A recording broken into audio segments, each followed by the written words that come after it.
ত্রিপুরা উত্তর জেলার ধর্মনগর জেলা হাসপাতালে চিকিৎসকের অবহেলার অভিযোগে নববধূ হাসিনা বেগমের মৃত্যু ঘিরে চাঞ্চল্য। প্রসব যন্ত্রণা নিয়ে ভর্তি হওয়ায় দুদিন পর সিজারে পুত্র সন্তানের জন্ম হয়, কিন্তু কয়েক ঘন্টার মধ্যে শারীরিক অবনতি হলেও উন্নত চিকিৎসার জন্য স্থানান্তরের অনুরোধ নাকচ করেন চিকিৎসক। রাত 9:30 মৃত্যু হয় হাসিনার। ক্ষুব্ধ পরিবার ও স্থানীয়রা হাসপাতালের সামনে ঘন্টার পর ঘন্টা বিক্ষোভ দেখান। অভিযোগ, সিএমও কেউই সেখানে ঘটনাস্থলে আসেননি। কংগ্রেসের বৃহত্তর আন্দোলনের হুঁশিয়ারি দিয়েছে।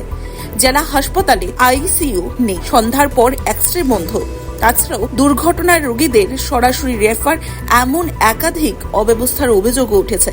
সম্প্রতি 216 জন চিকিৎসক নিয়োগে অনেকেরই নম্বর অত্যন্ত কম হওয়ায় ভবিষ্যতের স্বাস্থ্যসেবার মান নিয়েও প্রশ্ন তৈরি হয়েছে।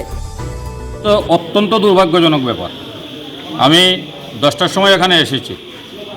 10টার পর থেকে আমরা প্রতিনিয়ত চেষ্টা করছি যাতে সিএমও বা যে ডাক্তারবাবুরা অপারেশন করেছেন, যিনি অ্যানেস্থেসিয়ার ডক্টর ছিলেন, ওনারা এসে আমাদের সঙ্গে কথা বলবেন। আমরা একটি সন্তুষ্টজনক জবাব পাব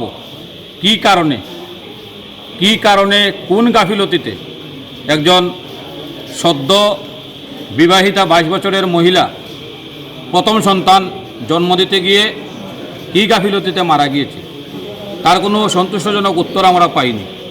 পুলিশ প্রশাসন থেকে দারোগাবাবু এসেছেন, উনি আমাদেরকে সাজেশন দিলেন আমরা চলে যাওয়ার জন্য। সিএমও সাহেব এখন ঘুমাচ্ছেন। আমি উনিকে বললাম, ধর্মনগর জেলা হাসপাতাল যেখানে রুগী মারা যাচ্ছে, রাতে বসে মহিলাকে সাথে নিয়ে এখানে মদ্যপান করা হয়, সেই হাসপাতালের সিএমওর রেসপন্সিবিলিটি। একজন রুগী মারা গেছে, শত শত মানুষ সেখানে বসে রয়েছেন, কিন্তু সিএমও সাহেব এখন আসবেন না, ঘুমাচ্ছেন। আপনি গিয়ে ওনাকে নিয়ে আসুন, যত সময় নিয়ে আসবেন না আমরা এখান থেকে যাব না।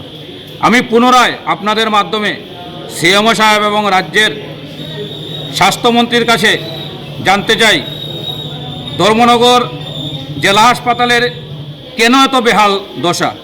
কী কারণে এখানে সামান্য ডেলিভারি রুগীর জানের কোনো নিশ্চয়তা নেই? কেন এখানে হাত পা ভাঙলে সন্ধ্যার পর রুগী এসে এক্স-রে করতে পারে না? কেন এখানে কোনো বিশেষজ্ঞ ডাক্তার নেই? তার জবাব যারা রাজ্যে উন্নয়নের বুলি গেয়ে বেড়াচ্ছেন ওনাদের দিতে হবে, নতুবা ধর্মনগরের জনগণকে পাশে নিয়ে আমরা ধর্মনগর জেলা হাসপাতালের উন্নত পরিষেবার জন্য আন্দোলন গড়ে তুলব। Report CNE TV.